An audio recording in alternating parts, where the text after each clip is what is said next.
Meus caros, salve Maria. Então estamos aqui para mais uma pílula espiritual nossa, que não tem sido feitas, com a frequência que a gente gostaria, mas pelo menos vamos fazendo o que nos é possível, né?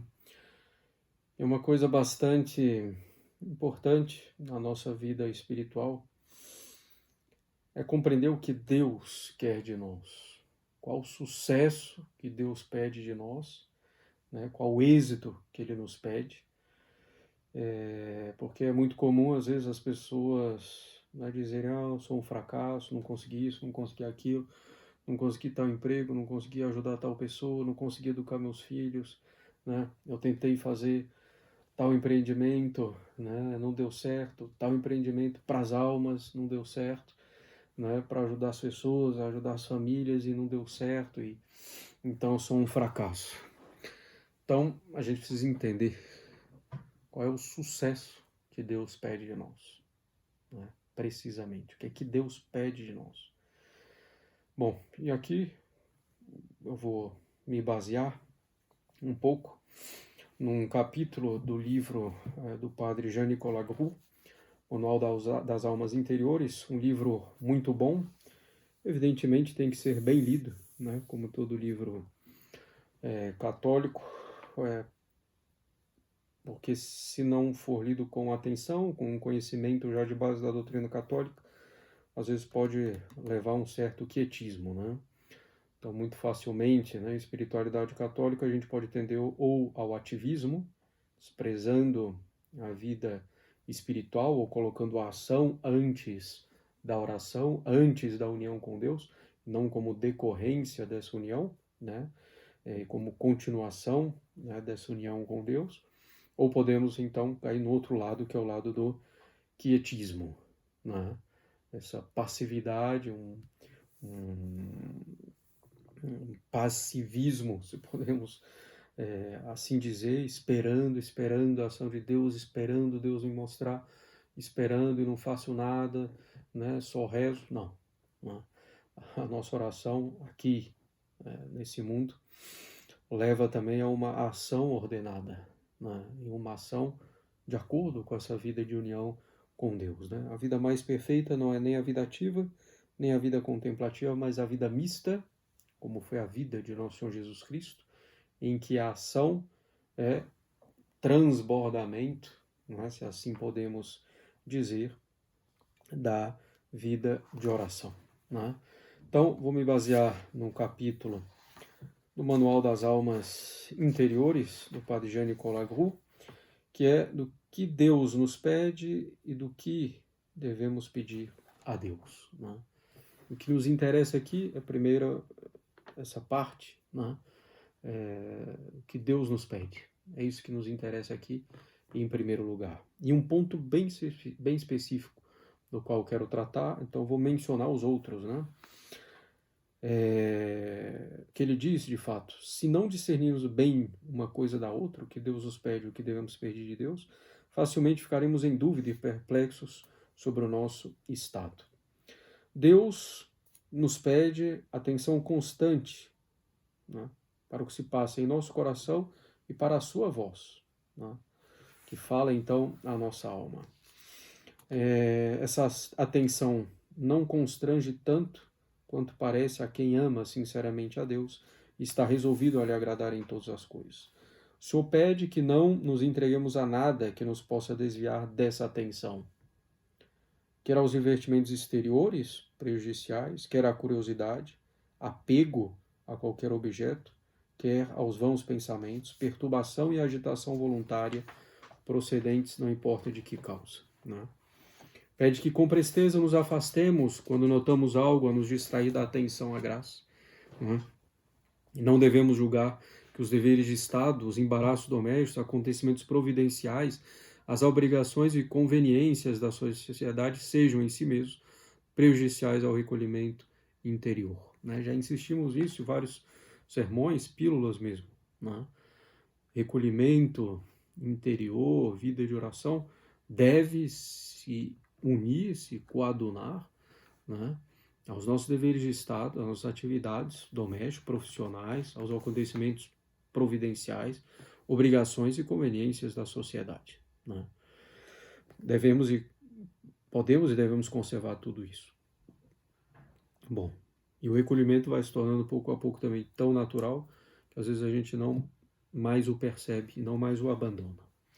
Deus pede plena, perfeita e fiel correspondência à graça nas circunstâncias em que nos achamos. Deus pede a quem se entregou a Ele para sempre que nunca se retome em coisa alguma, nunca decida por si mesmo, né? Antes de fazer algo de extraordinário, mas consulte sempre aos superiores constituídos por Deus, também oração, né? Pede que permaneçamos submissos e abandonados à sua vontade em qualquer estado que lhe aprouver nos colocar, né? Não devemos desejar que ele nos livre de alguma tentação, humilhação ou prova interior destinada a nos purificar, mas pedir ao Senhor a coragem de tudo suportar até o fim. Então, não pedir que Deus não afaste a cruz, né? Até poderíamos de modo muito condicional, mas muito melhor do que isso é não pedir que Deus afaste a cruz, mas que nos dê a força para suportá-la, né? Nos pede o abandono completo, né? Sem exceções e para sempre. Deus não nos pede a devoção sensível, nem as grandes luzes, os belos sentimentos que alimentam no fundo o amor próprio, né? Essas graças dependem do Senhor dar ou não e são secundárias, não necessárias para a nossa santificação, né? Ninguém se desole da secura na oração e comunhão, nem se aflige ao se sentir árido, né, pesado, incapaz de qualquer bom sentimento.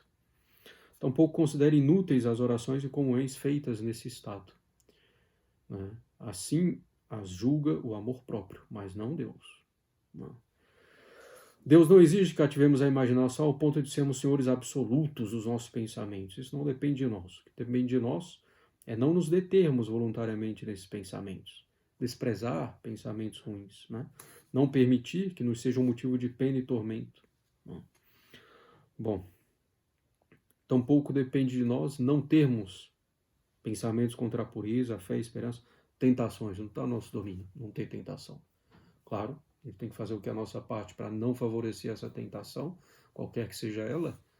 Mas se vier a tentação, apesar da gente, né, procurar se portar da melhor maneira, tranquilidade diante da tentação, passar por cima da tentação, rezando, pensando em outra coisa, exercendo a virtude contrária, né? Os acontecimentos que dependem da providência e da vontade de outrem, Deus nos pede a submissão. Aproveitemos-nos deles do melhor modo, para a sua glória e para a nossa santificação, lembrando-nos daquilo que diz São Paulo: tudo coopera para o bem dos que amam a Deus, né? E aqui nós chegamos então nesse ponto no qual eu quero insistir um pouco mais. A respeito dos empreendimentos, até os mais santos, que nos empenham à vontade divina, o Senhor nos pede apenas o trabalho, a aplicação e os meios ao nosso alcance. Não nos pede o êxito, o qual só depende dele.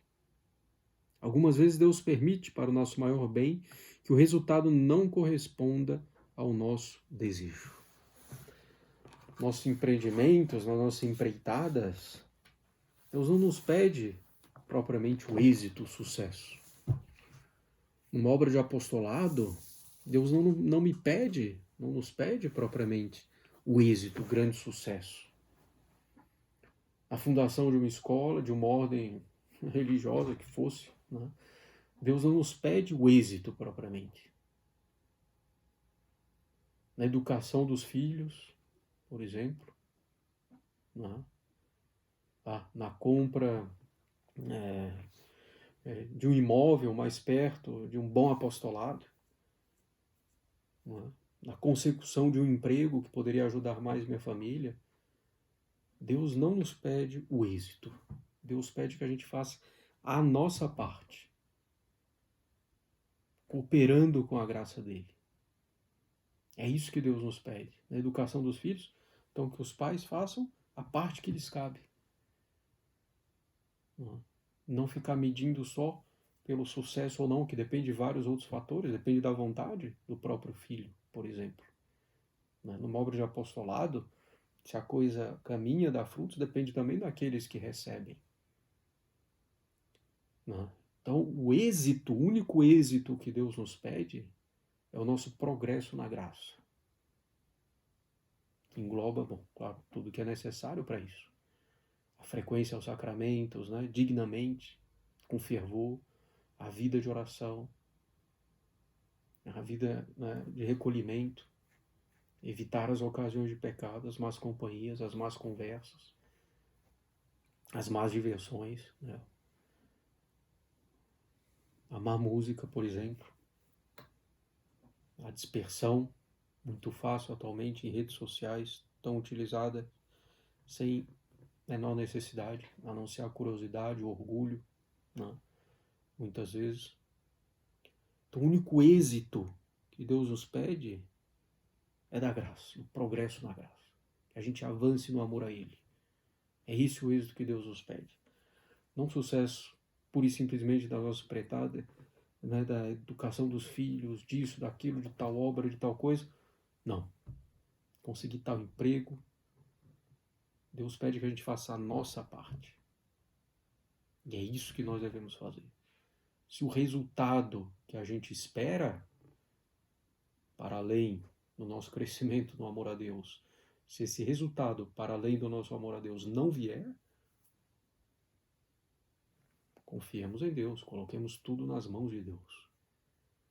Muitas vezes a gente vai, se esforça para fazer o que nos cabe, para ter sucesso naquilo, que é bom, uma coisa boa, mas Deus não permite. Para que a gente veja que é necessário se apoiar nele, precisamente. Para que a gente veja que nós somos nada, que é Deus quem governa todas as coisas. E com essa disposição de alma, de humildade, saber que no fundo o êxito ali não depende só de mim, mas que eu tenho que fazer tudo o que me cabe. Então, com essa disposição de alma, vou crescer no amor a Deus. E aí as coisas caminham. Não do jeito que eu espero, não no tempo que eu espero, mas caminham na minha alma em primeiro lugar. E depois, claro, é benéfico, sumamente benéfico, para todos que estão ao meu redor, no meu ambiente, pela comunhão dos santos, para outros que eventualmente nem conheço, todo o orbe da terra, as almas do purgatório, é benéfico para a sociedade como um todo. Então, o sucesso que realmente Deus me pede é o progresso no amor a Ele, progresso na graça. E o que Deus me pede em tudo é que eu faça a parte que me cabe, apoiado na graça dele. Se o sucesso, né, além do meu avanço no amor a Deus, vai vir ou não depende de mim e Deus não me pede isso. Deus pede que eu faça a minha parte e é isso que nós devemos procurar fazer com toda humildade, com toda submissão a Nosso Senhor e, claro, como filhos de Nossa Senhora, nos apoiando nela, colocando tudo nas mãos de Nossa Senhora para que ela entregue e apresente ao nosso Senhor Jesus Cristo. E aí nós vamos ter um êxito muito maior naquilo que devemos ter êxito, que é no nosso crescimento, né, no amor a Deus, na graça. E por aí sim, né, o benefício para todos, né, para a sociedade e para os membros que a compõem. Mas não vamos medir, né, o amor de Deus por nós, o nosso amor a Deus, por esses sucessos, que não dependem simplesmente de nós. Façamos a nossa parte e nos conformemos à vontade de Deus. Salve Maria, Deus abençoe. Nossa Senhora das Dores, rogai por nós. São Francisco de Sales, rogai por nós.